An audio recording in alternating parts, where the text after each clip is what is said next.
Hello.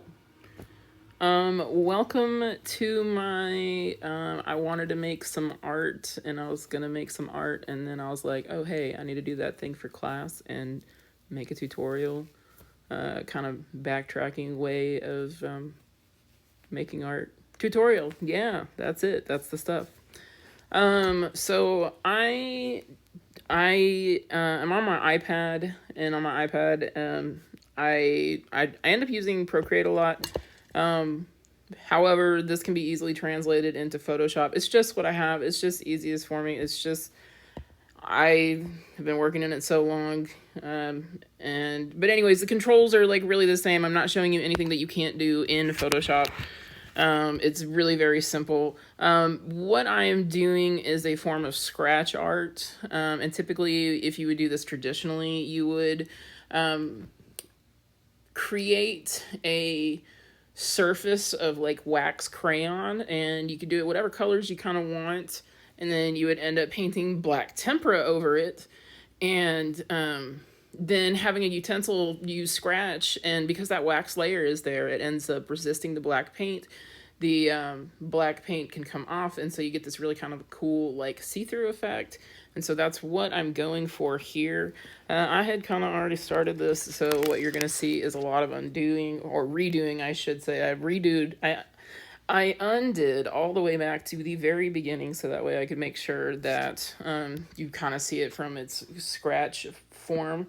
No pun intended, maybe a pun intended. So the first thing that I'm going to do, this is Procreate has layers just like Photoshop, and I'm starting with my base layer, that layer one, so just a regular layer. And what I was doing was I took a brush. Photoshop does have like a brush selection tool. You can go in there and decide what kind of brush you want. The brush that I'm using is this one called Organic Scatter. I like the way it looks. And so what I did was I went into my color mixer and I picked all different kinds of colors. This is what it looks like, similar to what is on Photoshop. And so what I did is I just kind of, let me see if I can get it to, nope. I completely undid everything that I was going to do, or whatever. Okay, well, here we go. Buckle up, kiddos. Yep, okay, I am out of luck here. Okay, that's totally fine. I can redo it, everything's fine. So I'm going to go into my color picker, and oh, the wonderful thing is I kind of have all of these colors. So in my history right here, right, my history down here below my color picker, this is my choice selection. So you don't have to do this. You just pick whatever colors you like, whatever makes your heart sing, whatever makes it happy. I'm just going to kind of get some. I'm just going to kind of splotch some around. Just kind of move it around, think about how I want things to appear. How do I fill up my space? And I'm going to fill this up completely, all the way. And if you haven't noticed this, I really love like bright, bold, like crazy, like I I feel like some of my motto is, if I'm not burning your retinas, I'm not doing a good enough job. I don't know if that's totally true. I like the fierceness of like bold colors and in your face. You can't look away. Like, I don't know. It's just something so captivating. And I'm definitely a 90s baby. And I know I probably already said that. That's okay. I just really like color. Although I'm liking the way these colors are turning out a little bit less than what I had done before, but that's okay. Hang on, I gotta get some better colors in here. Just bear with me. Okay, we will get there. Yeah, just needed that little razzle dazzle. Okay, I gotta layer this until I like what I'm seeing a lot more than what this is. Let me get that dark purple back in. Let it find its way back in to counteract some of this craziness. Okay, that's doing better, but I'm not super in love with like maybe the textures, the layout. Let me find a color that I like. Maybe that nice blue, kind of soften up some of the areas that are just a little too much, a little too I don't want to say ick. That's a thing that people say, and we don't have to say that. I'm just kidding. I'm being just totally ridiculous. Okay, ooh, that peach is coming in nice. I like that. So I am trying to make sure really ultimately that I have like little to no white space. I really shouldn't have any. Like if you were doing this traditionally, you cover that whole stinking thing. Okay, sorry, still not in love. I'll get there.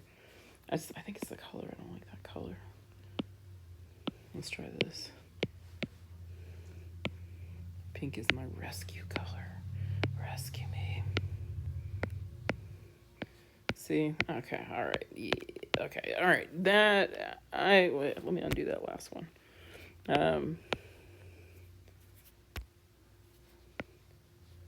It's too liney down here. Do you see that line? I'm like, no. It's too liney. It's a word. Okay, this is mostly good enough. No, I still hate it. What I do like about Procreate is it's got a lot of color options. For example, I can go into my palette. I have all these palettes. You can literally drop a photo in here and it'll pick your palettes for you. I love that so much. I know some color options, or like I think Coolers has that options. Coolers.com, that website. You know what? It needs a teal. It needs like an aqua, maybe like a blue green, but like a better blue green than what I've got there. Define better. What's better?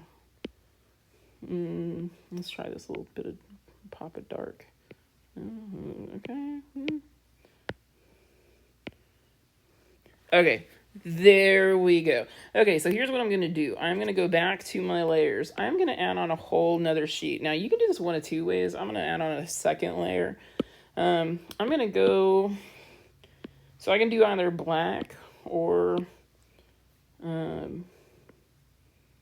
white. Because if you'll recall, I said that the typically how you do scratch art is you paint over black. My original idea for this was to paint over it with white, actually, but I want to stick like true to my word and say that I did what I said I was gonna do, you know. Okay, so let me get back to this other layer.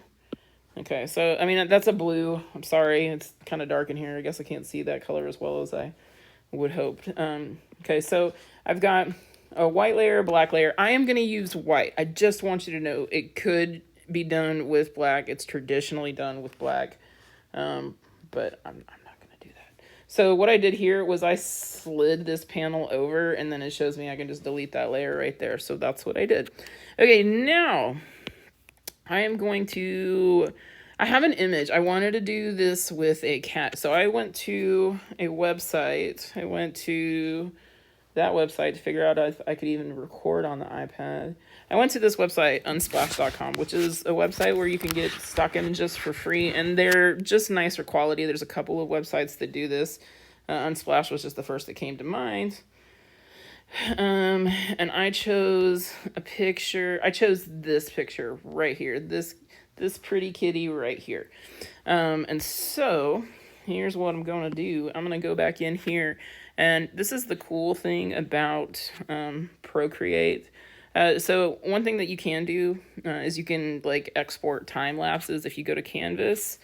If you go to Share and you scroll down to the bottom. Wait, nope, sorry, my bad again. You go to Video.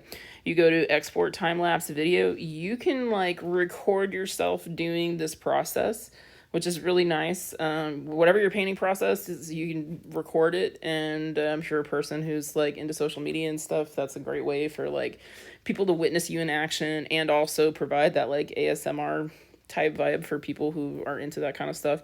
But anyways, the reason I am pointing that out is because I'm going to use this reference photo, but I do not want that reference photo to show up in this video. So if you go to where it says insert photo, I slid insert photo over to the left and it says insert a private photo. Actually, I think I have it as a file. I think that's the problem.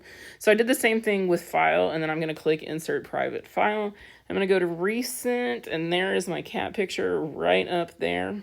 Okay, you'll notice that the selector tool is present there. And so let's do something. Okay, here's what I'm going to do. I've got my cat layer kind of in between. Oops, I did a new group. I didn't mean to do that. Let's undo. By the way, undo on the iPad when you're doing Procreate is 2 taps with your finger. Like 2 taps. No, let me rephrase. If you have your 2 fingers and you tap once on the screen, it undoes your work. So it undoes your last thing. If you tap with 3 fingers on the screen, it redoes it, which is so wonderful. Such a godsend. Okay, so here's what I'm going to do. I'm going to drag this layer up top and let it sit right up there. I am going to rotate this, and I'm going to kind of make it big. I want it to have like wonder and awe and ooh and amazement, and I don't know, I'm just being silly. So I'm going to leave that there. So keep in mind that's on the top layer. I'm going to click this in right here next where it says inserted image, and I'm going to take this layer and I'm going to drop the opacity about half, because what I'm going to be doing, even though I have this cat on the top layer, you see how also it says here that it's private. That lets you know it's not going to show up in your video, which is wonderful. But I'm going to go to my layer 3, and what I'm going to do is I'm going to get my eraser. I'm going to find a brush that I like. I think I'm going to try. We're going to try this out. I don't know how I feel about it, like if it's going to work or not. And that is the nature of the beast. We just try things out and see if they work. And I always say the job of the artist is to be a problem solver, because that's all you do. You just create your own problems for yourself that you end up fixing. And like, that's what makes you a good artist, is if you're willing to clean up your own mess hard enough, you know. Do you have the patience to rifle through your own stuff? So yeah, that's kind of what I feel. And so what I'm going to do here is I'm not going to choose brush. I'm actually going to choose the eraser tool. And so I'm on my white layer. Just want to make sure before I go guns blazing. Okay, I've got 2 like drag things on the side over here. You'll notice that at 100%, the brush is really just not that big. It's really just not. What you see there on the screen is like how big the brush would be in general. See, that's really what it is, okay? So this is size, which by the way, on Photoshop, if you're trying to make your brushes bigger or smaller, if you use the bracket keys, the right closed bracket is brush increase, and the left closed bracket is brush decrease. So anyways, so I'm going to try this out.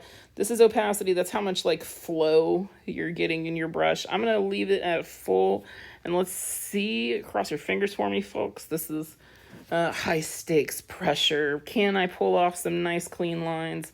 Maybe. We'll see. Fingers crossed. And so all I'm going to do is I'm going to just kind of give this guy a little trace. Try to make some nice, like, pretty-ish lines. And just so you can kind of see what's happening, I'm going to hide this. This is what we've got so far. So what's happening, to be clear, is the colored layer is showing through the white layer. The lines that I'm going to be making are going to be that, it's going to be that really colorful background, like peeping through. And so, yeah, so let me turn this layer back on. Let's see how far we can get. Let's see how long it can take for me to get on a good note. By the way, one of the reasons that I really prefer working on the iPad, just in general, is I feel like it's the cheapest way to get a screen that you can draw on. That's like my preference, I guess. Let me make sure I'm doing the right layer. Always check and make sure what layer you're working on. And if you're a real pro, you label your layers. This fortunately doesn't require that level of effort right now, but that's okay. And what's wonderful about digital is, as I'm working on this, I'm thinking about this and like how this is going to turn out, and like, let me just take a look and like, ooh, that's looking pretty. Like, you know, what might be kind of cool is, I might like add some, like, what's the word? I might want to add, it's giving me the urge to add like floral collage pieces or something around it on the outside. Like maybe when I'm done, we'll see what we get. Like, I'll probably, if that happens, I'll probably like flatten the layer completely, so that way I can just kind of focus on what I need to. So I'm going to go in here. I am really kind of curious to see how, if I like erase out these colored parts, the irises, if it's going to make the cat look cool or if it's going to look demonic. I guess we'll just see, right? I'm going to use, actually, so there's a little button right here. Can you, if on the right-hand side in between those two sliders, if you touch it, it's a color picker. And so I picked that color. Okay, and I'm going to use it to kind of fight back, redraw the white in this little area right here, because I think that'll help as well. Okay, so if I fix the teeth, I think that'll be the last thing, and then I'll pretend like this never happened to this extent, and it's okay. And I'm just going to maybe give like a little soft, like, teethy lines, and I don't know, it shouldn't be too crazy. We're getting there. It's going to get there. It really totally will. So anyways, yes, scratch art on the iPad or Photoshop. Every single thing I did here I can also do in Photoshop. That is not the way that cat's... Man. Okay, I think it flows out like this. I really should just flip the other picture back on. Oh yeah, pretty kitty. Nothing terrifying. Definitely no Louis Wayne cats here. If you got that joke, like, props. Okay, all right. I'm done. I'm good. I think this is a fine place to stop. Thank you very much for coming to my TED Talk. Have a great evening.